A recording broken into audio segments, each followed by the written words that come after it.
In this lesson, we're going to look at elapsed time, and we'll be finding the start time. As you remember from our lesson yesterday, we talked about the setup for an elapsed time problem. So we have the start time, we have the duration, which is how long it lasts, and then we have the end time. And we've already practiced finding the end time using an open number line. Today we're going to look at finding the start time using that open number line. So here is our first question. Jackson walked out of the movie theater at 1:17. If the movie was 2 hours and 8 minutes long, what time did the movie begin? So we're going to draw our open number line. And we're going to look at the important information in this problem. We know he walked out of the movie theater at 1:17.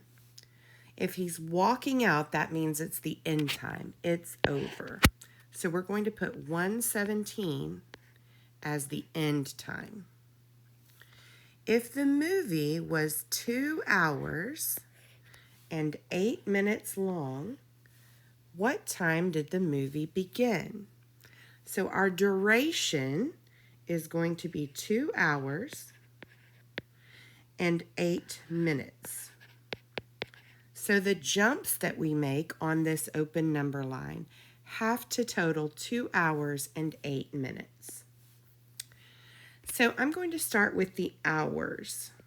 The hours. There are 2 hours. I like to break that up to make 1 hour and a second hour for a total of 2 hours. If I start at 1:17 and I go back an hour, it's like subtracting. Instead of going forward when we knew the start time, we're having to go back in time. So 1 hour before it was 1:17, it would have been 12:17. So I'm going to label that mark as 12:17. So you can see that I have moved from 1:17 backward 1 hour to 12:17.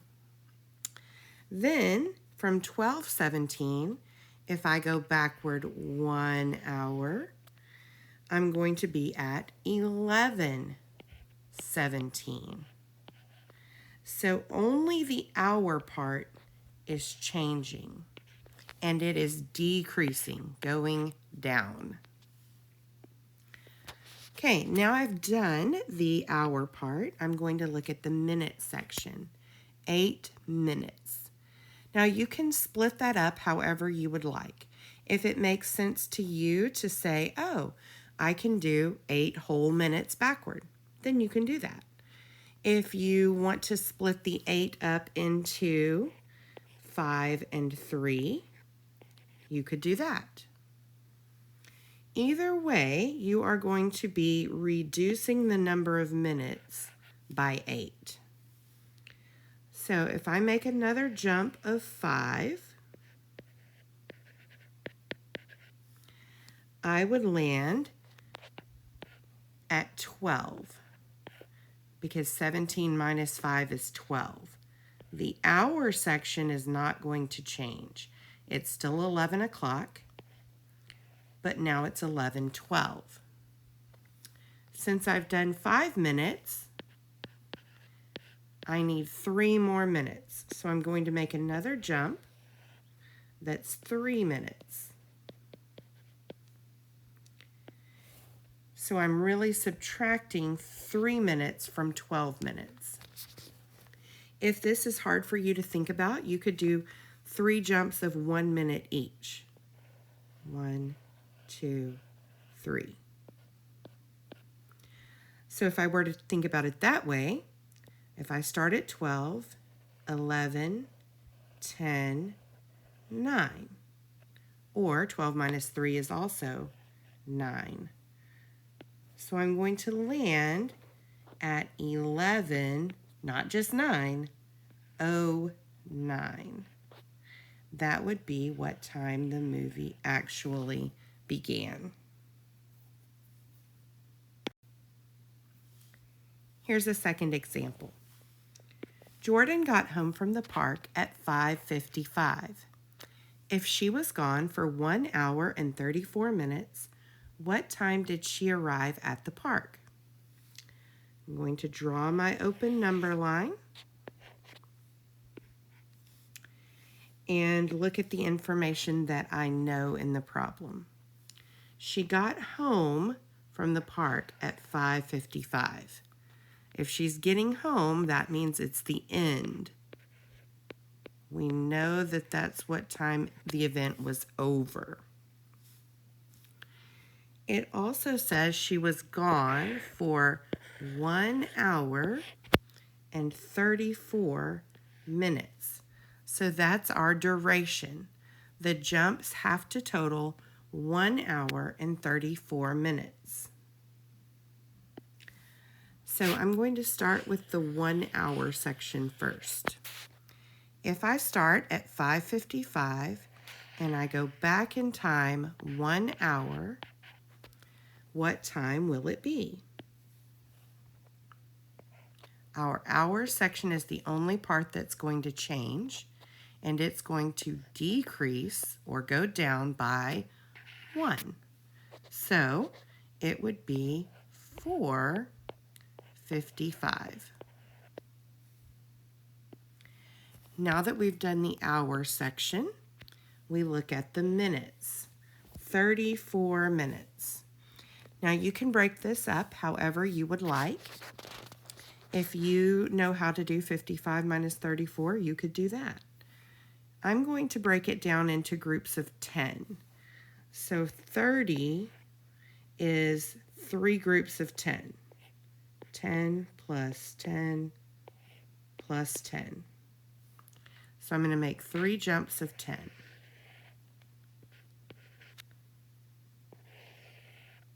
2 and 3.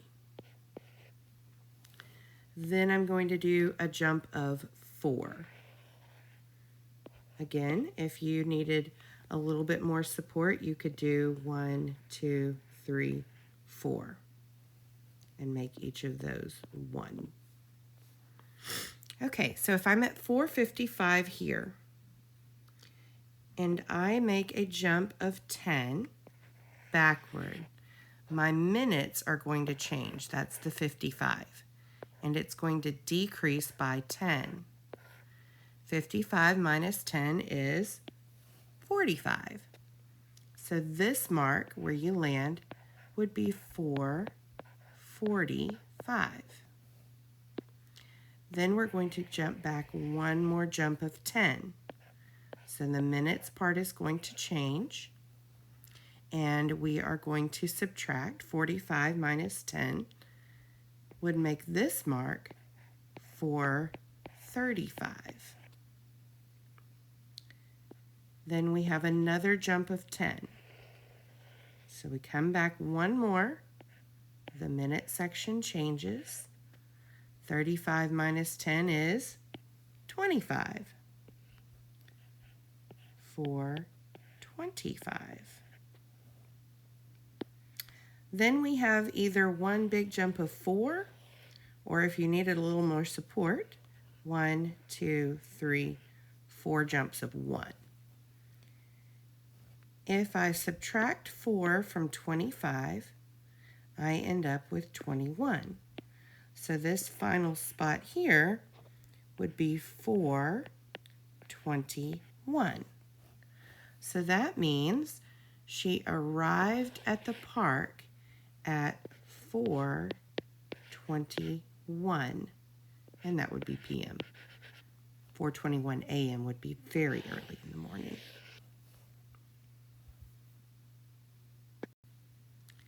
Okay, here's our last example to look at.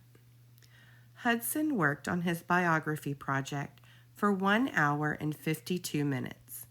He was finally finished at 7:30. What time did he start working? Okay, so I'm going to draw my number line. And look at the information that I know. He worked on his biography project for 1 hour and 52 minutes. We know that is the duration, how long it lasted. That's how long he was working. And we know he finished at 7:30. So I'm going to add 7:30 as the ending time. Then I have to do the jumps for my duration. So since there's 1 hour, I do one big jump worth 1 hour. And since I'm going backward in time, I need to subtract that hour, taking it away. It's decreasing, going down. So 1 hour less than 7:30 would make you land at 6:30. So now we've done the hour part. Next, we have 52 minutes. So looking here at my time that I'm at, 6:30, I think that I'm going to split 52 into 30 and 22. Because I know 30 plus 22 equals 52, and 30 is the minute part of 6:30. So I'm going to do one jump of 30, and then maybe I even split the 22 down a little bit more into 10, 10, and 2. So if I have a jump of 10, a jump of 10, and then a small jump of 2. Let's find out where we end up. If you notice, 30 plus 10 is 40, plus another 10 is 50, plus 2 more is 52. So that covers all of the minutes.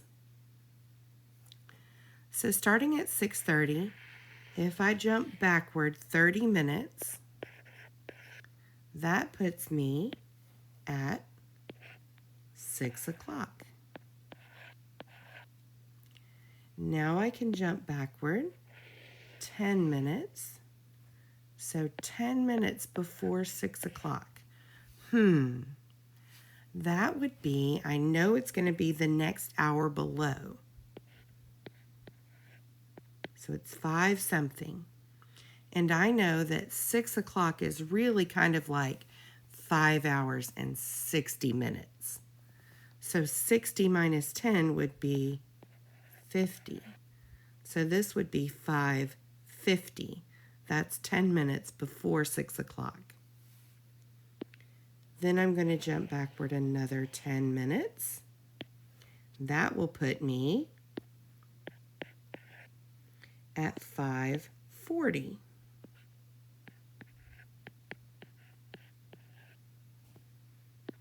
Finally, I'm going to make a little hop backward of 2, or 1, 2.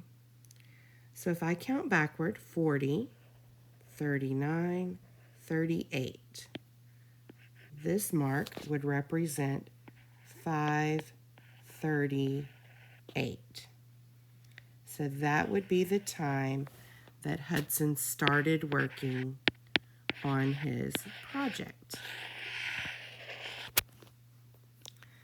So in this lesson, we've looked at using elapsed time when we know the end time and the duration to find the starting time.